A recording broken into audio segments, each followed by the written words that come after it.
നമസ്തേ. നിങ്ങൾ പടയപ്പ സിനിമ കണ്ടിട്ടുണ്ടോ? എൻ്റെ ഫ്രണ്ട് ശ്രീഹരിയാണ് എന്നെ ആ സിനിമയ്ക്ക് കൊണ്ടുപോയിട്ടുള്ളത്. ഇപ്പോൾ ഈ കാര്യം പറഞ്ഞത്, ചില സിനിമയോ അല്ലെങ്കിൽ നോവലോ ഡോക്യുമെൻ്ററിയോ ഒക്കെ കാണുന്ന സമയത്ത് നമ്മളെ മനസ്സിൽ ട്രിഗർ വരും. ചില രംഗങ്ങൾ നമ്മളെ കൊതിപ്പിക്കും, ചിലത് നമുക്ക് ആവേശം തരും. നിങ്ങൾക്ക് അങ്ങനെ എന്തെങ്കിലും ഒരു സ്പാർക്ക് ഒരു സിനിമയോ അല്ലെങ്കിൽ ഒരു പുസ്തകം വായിക്കുമ്പോൾ കിട്ടിയിട്ടുണ്ടോ? അത് കറക്റ്റ് ആ രൂപത്തിൽ തന്നെ കിട്ടിക്കൊള്ളുന്നില്ല, പക്ഷേ നിങ്ങൾക്ക് എന്തോന്ന് തോന്നും.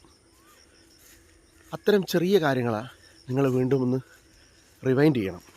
അതായത് വിഷ്വലൈസേഷൻ എന്ന് പറയും.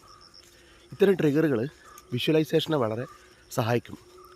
വിഷ്വലൈസേഷൻ എന്ന് പറഞ്ഞു കഴിഞ്ഞാൽ നമ്മൾ വിജയിക്കാൻ പോകുന്നുണ്ടെങ്കിൽ അല്ലെങ്കിൽ വിജയിക്കണമെന്ന് നിങ്ങൾക്ക് ആഗ്രഹമുണ്ടെങ്കിൽ ആക്ട് ആസ് ഈഫ് എന്ന വിജയിച്ച പോലെയാണ് നമ്മൾ ചിന്തിക്കേണ്ടത്.